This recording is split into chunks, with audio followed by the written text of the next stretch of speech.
जो हमरी विध होती मेरे सतगुरा, सा विध तुम हर जानो आपे।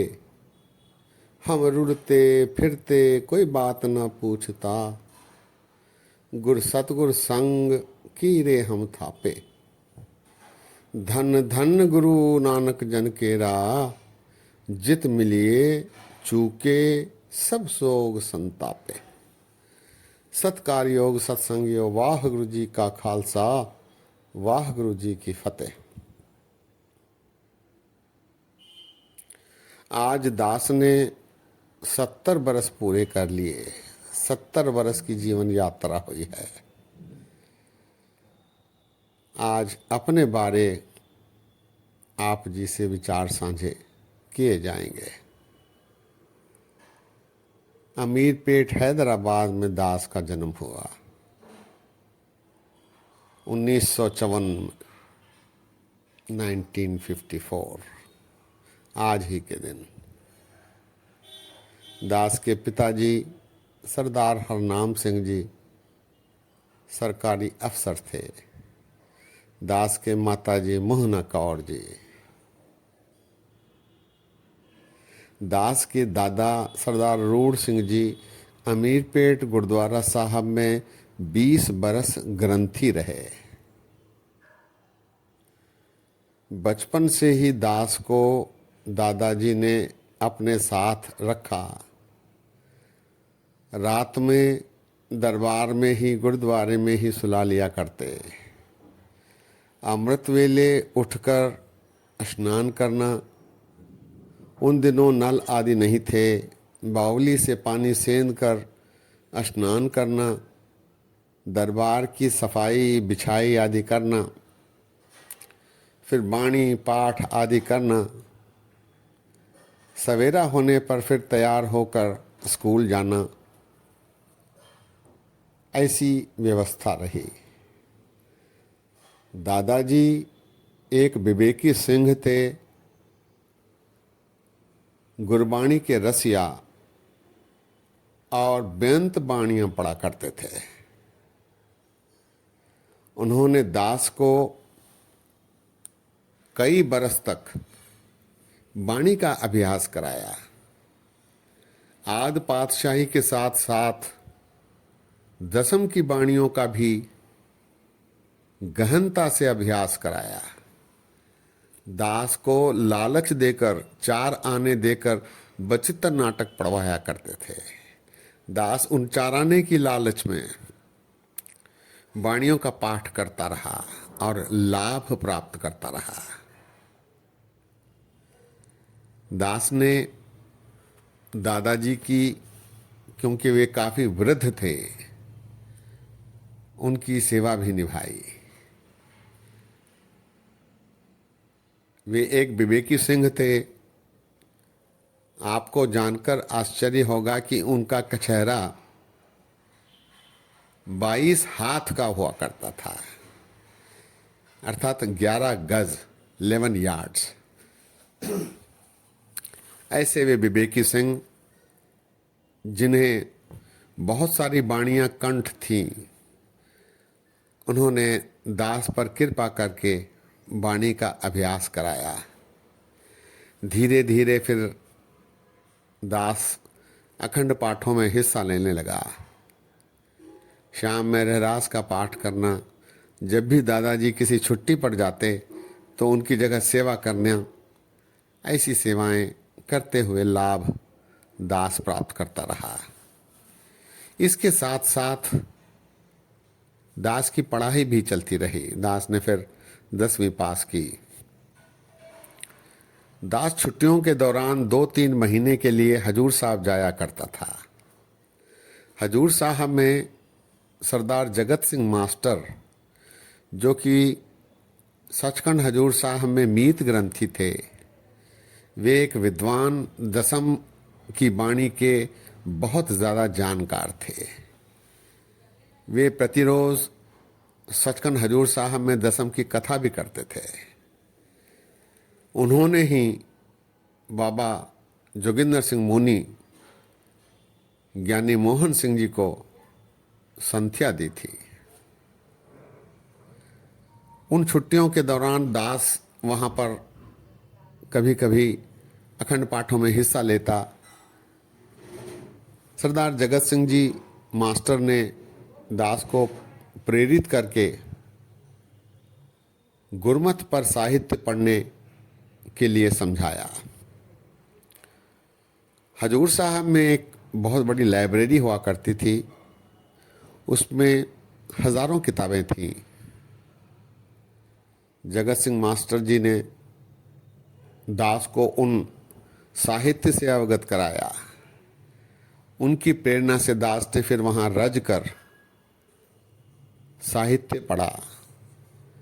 भाई वीर सिंह जी का साहित्य, भाई रणधीर सिंह जी का साहित्य, अकाली कौर सिंह, करम सिंह हिस्टोरियन, डॉक्टर जोध सिंह, प्रिंसिपल गंडा सिंह, प्रिंसिपल सतबीर सिंह, प्रोफेसर साहब सिंह, गुरबचन सिंह तक अनेक साहित्यकारों की गुरमत पर व्याख्या, गुरबाणी पर व्याख्या, गुरदास जी, भाई गुरदास जी, भाई नंदलाल जी, ऐसी अनेक किताबों को पढ़ने का दास को वहाँ मौका मिला। जब जब भी जिस दास वहाँ जाता, वहाँ ये किताबें दास को मिलती। लाइब्रेरी में बैठकर या फिर घर लाकर दास ने वो किताबें पढ़ी और लाभ प्राप्त किया। ये सरदार जगत सिंह मास्टर जी का सदका, उन्होंने कृपा करके ये जानकारी दिलवाई। इस दौरान पढ़ाई पूरी हुई। दास ने 10वीं इंटरमीडिएट बीकॉम किया, फिर एमए किया और फिर नौकरी में चला गया। पहली नौकरी दास ने गुरु नानक देव इंजीनियरिंग कॉलेज बिदर में शुरू की, मैनेजर के रूप में।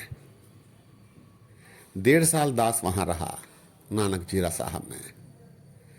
वहाँ संत बाबा करतार सिंह जी का सानिध्य प्राप्त हुआ। उन्होंने सदाचार, सद्व्यवहार, ईमानदारी, ऐसे अनेक विषयों पर दास को समझाया, बतलाया। रोज शाम सवेरे उनसे भेंट हुआ करती थी। उन्होंने बहुत सारी जानकारियां कृपा करके दास को बतलाई। वे भी एक नामरसिया थे और पूर्ण शांत थे। इसके बाद दास ने रेलवे में नौकरी की। रेलवे में नौकरी के दौरान दास को कई जगह जाना पड़ा। कलकत्ता, इलाहाबाद, बेंगलोर, गुंटकल, बेल्लारी, अनेक जगहों पर दास को फिर रहकर नौकरी करनी पड़ी। इस दौरान वहाँ के सिखों से, वहाँ के गुरुद्वारों आदि से जानकारियाँ प्राप्त हुईं। इसके बाद दास एक सरकारी फैक्ट्री में नौकरी करने लगा, हिंदुस्तान एरोनॉटिक्स लिमिटेड। कुछ दिन के बाद फिर दास वहाँ से भी निकलकर इंडियन बैंक में प्रोबेशनर ऑफिसर लग गया। और इस दौरान दास को फिर मद्रास, बम्बई, पूना आदि में नौकरी करनी पड़ी। इस दौरान दास केवल नित्य नियम तक सीमित रहा, क्योंकि अधिक जानकारियों के अवसर कम ही मिलते थे। इसके बाद दास आईडीबीआई बैंक में अफसर के रूप में आया। 31 वर्ष दास ने वहाँ नौकरी की और असिस्टेंट जनरल मैनेजर के रूप में वहाँ से रिटायर हुआ। हैदराबाद आने के बाद दास ने फिर गुरमत पर, गुरबाणी पर लिखना शुरू किया। लिखने की प्रेरणा निर्वैर सिंह अर्शी नाम के एक महान साहित्यकार हुए हैं, जो आज अनंतपुर साहब में निवास कर रहे हैं। उनका सदका दास ने लिखना शुरू किया। उन्होंने प्रेरणा देकर सचखंड पत्र में, गुरमत प्रकाश में और कई मैगजीनों में लिखने के लिए प्रेरित किया। और वे खुद एक बहुत बड़े साहित्यकार थे, इसीलिए उन्होंने अनेक विषय दास को दर्शाए जिस पर लिखने की सेवा दास ने की। ऐसा करते हुए दास ने फिर समाचार पत्रों न्यूज़पेपर में लिखना शुरू किया। डेक्कन क्रॉनिकल, वार्ता, हिंदी मिलाप और कई मैगजीन, बैंकों के और अन्य मैगजीनों में दास ने सैकड़ों लेख लिखे और लाभ प्राप्त किया। इस दौरान दास को फिर से एक बार पढ़ने का अवसर मिला। दास ने फिर वहाँ एमफिल की, उस्मानिया से मास्टर इन फिलॉसफी की। गुरु नानक देव जी और कबीर दास जी की वाणियों की कंपेरेटिव स्टडी पर, तुलनात्मक अध्ययन पर दास ने एमफिल किया।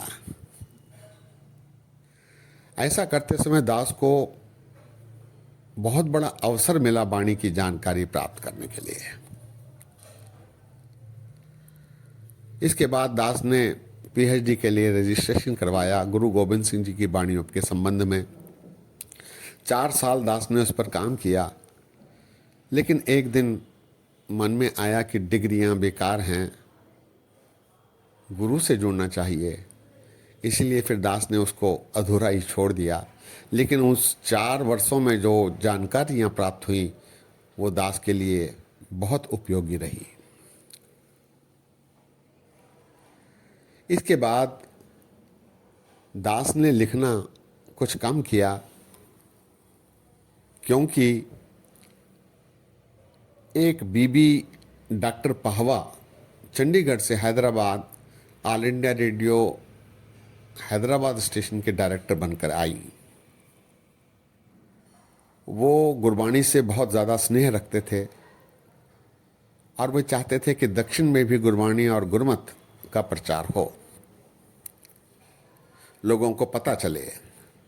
तो उनसे संयोगवश दास की भेंट हुई। उन्होंने दास को प्रेरित किया कि रेडियो पर बोला जाए। तो दास ने लगभग 4-5 बरस रेडियो पर गुरमत, गुरबाणी और अन्य धर्मों के संत महात्माओं, इन सब पर रज कर बोला। एक कार्यक्रम आता था प्रकाश किरण, सवेरे 7 बजे से 7:10 तक। उस पर लगभग लगातार प्रतिरोज दास गुरमत पर, गुरबाणी पर, अन्य धर्मों पर बोलता रहा।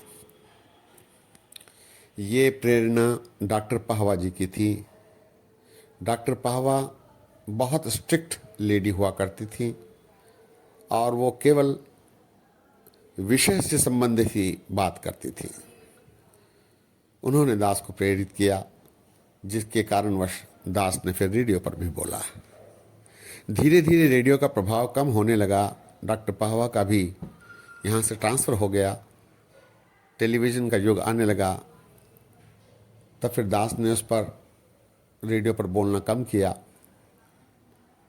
और फिर गुरुद्वारों में बोलना आरंभ किया। कुछ दिन तक दास गुरुद्वारों में बोलता रहा। इसके बाद दास का मद्रास ट्रांसफ़र हो गया। मद्रास में टी नगर गुरुद्वारे में दास ने 1.5 साल तक गुरमत पर, गुरबाणी पर अपने विचार साझे किए। लगभग 24 रागों तक दास ने फिर वहाँ अपने विचार साझे किए। इसके बाद दास हैदराबाद आया। हैदराबाद आने के बाद दास ने कुछ दिनों के पश्चात व्हाट्सएप के माध्यम से गुरमत पर, गुरबाणी पर विचार साझे करने शुरू किए, जो गुरु की कृपा से अभी तक चल रहे हैं। सत्संगियों, दास ने सोचा कि 70 वर्ष की यात्रा में जो हुआ है वो आपके साथ साझा किया जाए। इस दौरान दास को अनेक महान साहित्यकारों से मिलने के अवसर मिले। प्रोफेसर प्यारा सिंह पदम, प्रिंसिपल सतबीर सिंह, रतन सिंह जग्गी, डॉक्टर बलकार सिंह, ऐसे अनेक महान साहित्यकार जिन्होंने दास को समय समय पर सहायता की, स्पष्टीकरण दिए, क्लैरिफिकेशंस बतलाए, समझाए, जिसके परिणाम स्वरूप दास विचार रखने में समर्थ हो सका। सत्संगियों, एक घटना याद आ रही है, उसके बाद समाप्ति है। दास 1978 में अमृतसर साहब दर्शन करने गया। दास के साथ हजूर साहब के एक सिंह भी थे। अमृत वेले परिक्रमा में खड़े थे। उस सिंह ने अरदास की, हाथ जोड़कर अरदास की। अरदास पूरी होने के बाद दास ने उनसे पूछा, भाई साहब जी, आप जी ने अरदास की, अरदास में क्या मांगा है? तो उस सरदार साहब ने जवाब दिया कि मैंने गुरु से बेनती की है कि हे सच्चे पातशाह, इस जन्म में कृपा करके मुझे खालसा बनाया है। अगला जन्म यदि मनुष्य का देना हो तो सच्चे पातशाह कृपा करके खालसा ही बनाओ। मैंने उस सिंह साहब को गले लगाया। मैंने कहा, बिल्कुल आपने सही बात कही है। सत्संगियों, खालसा जन्म हमें प्राप्त हुआ है, ये गुरु की नियामत है। रहत पर हमें पाबंदी करके गुरु को लौटाना है।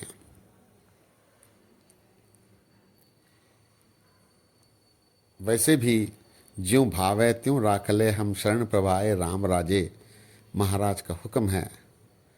लेकिन फिर भी हमें प्रयत्न करना चाहिए कि अंतिम सांस तक रहत पर हम पहरा दे सकें, ताकि गुरु हमसे प्रसन्न हो।